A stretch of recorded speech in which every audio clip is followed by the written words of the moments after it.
Thank you. Good morning, everyone. Can you hear me? Yeah. Um, I know usually people use the first slide to show the title of the presentation, their names, the names of the institutions, but I use the first slide to show you some crocs. Because I like crocs and because they're the subject of my talk. Here we have some examples of some living representatives of Crocodilia. Crocodilia is a crown group, just to situate you phylogenetically. Crocodilia is included in a big group of reptiles called Archosauria. And this group has two main lineages. Here on the right, the one leading to dinosaurs and birds, and the one on the left leading to crocodiles. So the two living representatives we have today of Archosauria are birds and crocs. But today I won't be talking only about Crocodilia, the crown group. I'll be talking about a broader one called Crocodylomorpha that includes lots and lots of fossil forms. Just so you have an idea of the size of the group, we have a recent phylogeny with most of the species described for the group, but not all of them. So we have more or less between 400 and 500 species described so far, so it's a big group. But going back to the living ones, I think you will agree with me that they are kind of restricted in terms of ecology, because all of them live in tropical areas, they live close to water, they are carnivorous, most of them eat fish, they have similar morphology. But when we look at the fossil forms, or the whole group Crocodylomorpha, the picture changes. So here I have some examples. We have fully marine forms like the Latisuchians. We have fully terrestrial forms that are independent of water, different from the living ones. We have very big ones, more than 10 meters long. And we also had some herbivorous forms with bizarre dentition and skull morphologies. So an obvious question that we have when we look at these two different scenarios is, what happened there? How did they go from this vast range of ecologies to this more limited range we have today? And maybe an also obvious answer is that we're not comparing the same stuff, because when we look at the living ones, we're talking about only 23 species that we have today. And as I told you, the Crocodylomorpha is a much bigger group with more than 400 species. So maybe a good way of looking at this problem and facing this question is looking at diversity, and what I'm calling here is tax diversity is not word anymore. Tax means that species, genus, or family counting of crocs in this case. And in fact, some people have already done this. People have looked at taxonomic diversity of crocs to try to understand how was their evolutionary history, how their ecology changed through time. And using this approach, they were able to compare with some other factors, such as climate, such as major extinction. But this is not the only way of facing this problem. And, well, this is what should be a first slide in a more classic presentation. But I wanted to bring you, before this, the background ideas that we had before we started this project, which is my PhD project at the University of Birmingham. I'm in my second year now, so I'll be presenting some preliminary results. And this project is focused on what we are calling ecological diversity. So what is ecological diversity? The difference is that we're not only looking at the number of species or genera or families. We are looking at the ecology itself. But how? It's a bit wrong. How can we quantify ecology? As usual for many paleontologists, we have only the fossils available, so we had to look at morphology to infer some other things such as behavior or ecology. And we have lots and lots of examples when people use it, morphology to infer some behavior, physiology, biology, or ecology of animals that don't live anymore. And so there are many ways of looking at this problem, to this ecological variation that we have through time.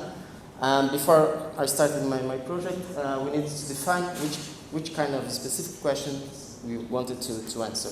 And the first one was looking at size, so body size evolution in the whole group, Crocodylomorpha. This looking at size in crocs has been done before. Some other works have addressed this, but not for the whole group. So this is this would be the new thing here. And size is important. It's a good indicator of ecology because if you think about two different animals with different sizes in the same group, like an elephant and a mouse, I think it's kind of obvious that they have different physiology and consequently they have different ecologies. So size is a good indicator of ecology.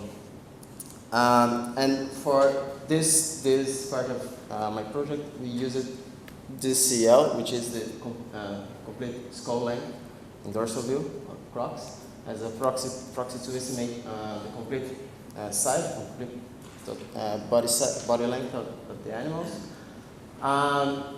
And for this preliminary analysis, we use data from 92 specimens that represent 61 taxa. So we had taxa with more than one specimen.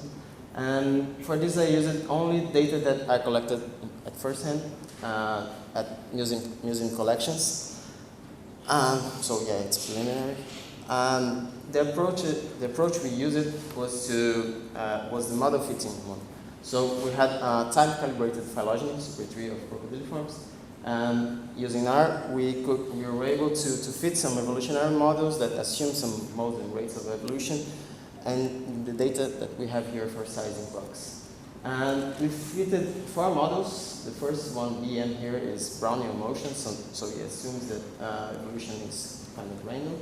The last one, trend, assumes that there is a direction in evolution toward a value or a specific trait. The third one here, EB, is early burst, so it assumes that there is an early diversification of a given trend, a given trait. And the second one, OU, which was the one that best fitted our data, assumes that there is an optimum value. So in our case, size. There are some animals that are bigger or smaller than this optimal value, so there's a strong trend toward this value. And as they get closer to this value, this trend gets weaker. So there's a kind of a constraint, but not an absolute constraint. Just to illustrate this a bit better. So here is time, so on the right you have most recent taxa, and here's the taxa size. So there in the top you have the largest animals. And as you can see, there's a concentration of taxa in this optimum region. So we have, through time here, we have some animals that got bigger and some animals that got smaller than this optimal value, optimal region. And as you can see, this is not restricted to a time or to specific subgroups. And this kind of this scenario is compatible with this OU model that I explained here. Okay, so this was the first part of the project, looking at body size. And the second part will be to use geometric morphometrics to quantify morphological disparity. So as other works have done before, we're going to use geometric morphometrics to, we're going to set some landmarks on the skull of crocs and different dorsal and lateral view. And we're going to use geometric morphometrics to quantify the variation in shape skull shape. And as other works have done, for example, using morphological characters, we're going to map this and quantify this morphological disparity. And after that, we will be able to compare this disparity with factors as climate and also mass extinction, but also comparing with classic taxic diversity, species diversity. But I haven't finished this. I haven't actually really started this yet, so this is going to be in the future. And talking about future work, what I'm planning to do now is to complete the data set for the body size that we have. So the idea is to balance the data set, because I have used only the data I collected myself. And also I'll be able to do some subsets of this data set, because I just look at the whole group, Crocodylomorpha, and the idea is also to look at the subgroups inside of this big group to see if there were different things happening there. And so that is to increase this data set. The second thing would be to really do the geometric morphometrics analysis, to set landmarks and so on. But also I will be able to do some further analysis because I have a really big data set. So this is just a screenshot of the spreadsheet I have in Excel with lots and lots of cells, with lots and lots of information. I have so far data for 243 specimens that represent 116 taxa from 18 using collections. And apart from the data I use it to estimate size and the pictures, lots of pictures that I took for geometric morphometrics, I also have some linear measurements, 11 cranium and 28 postcranium. And I really like the postcranium data because nobody has really looked at postcranium crocs for this kind of analysis, so I think it could be very interesting. So in the end, I have a very big data set that could help me to answer lots of questions. And it was a bit quick, but I think that's all. Lots of people to thank and funding and so on.